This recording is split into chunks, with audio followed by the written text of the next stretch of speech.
when you're talking about credit reports, you have the three major repositories. You've got Equifax, TransUnion, and Experian.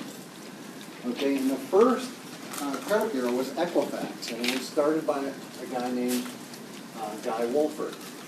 It started in the late 1800s, and what he did was, there was a book at a general store that had a ledger of what people paid for their groceries. So he was the first guy to put that book together and then sell it to other creditors in the area. And they started in somewhere outside of Atlanta, but eventually they moved over to Atlanta, and that's where Equifax is actually based today.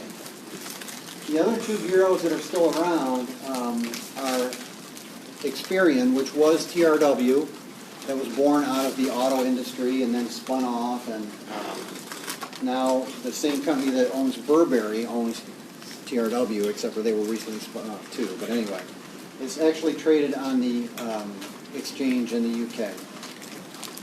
Then the other company is TransUnion, and that was started out the rail industry, where they were leasing rail cars, and they kept ledgers on that, and then that grew into individuals. And then that was sold by Rockefeller to the Hilton hotel chain family. And then it went on to Berkshire Hathaway had it, and now Goldman Sachs owns it, which is wonderful, right? They all have a credit there. So that's kind of the history of the repository. So the repositories gather the information and then report it back. And on a mortgage, you need a 3 bureau, but on other loans, you only need a 1 bureau. But that's the repository, so that's where they gather the information.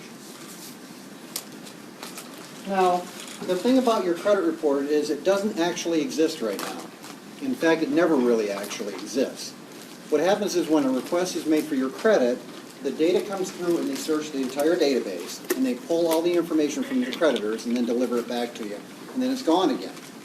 Because the information is not on you necessarily. The credit information is on the creditors, right? So they have the information. You have your header information. They go grab the information, pull it back, and then that's the report, and then it's gone. Okay? And actually, when they pull the information, Social Security is not the most important thing. It's actually name, address, date of birth first, and then Social Security, because back when I was young, the Social Security number was never supposed to be used for identification, and now it is. So name is very important. So when people pull credit, it's very important that they put in the correct name and address and date of birth.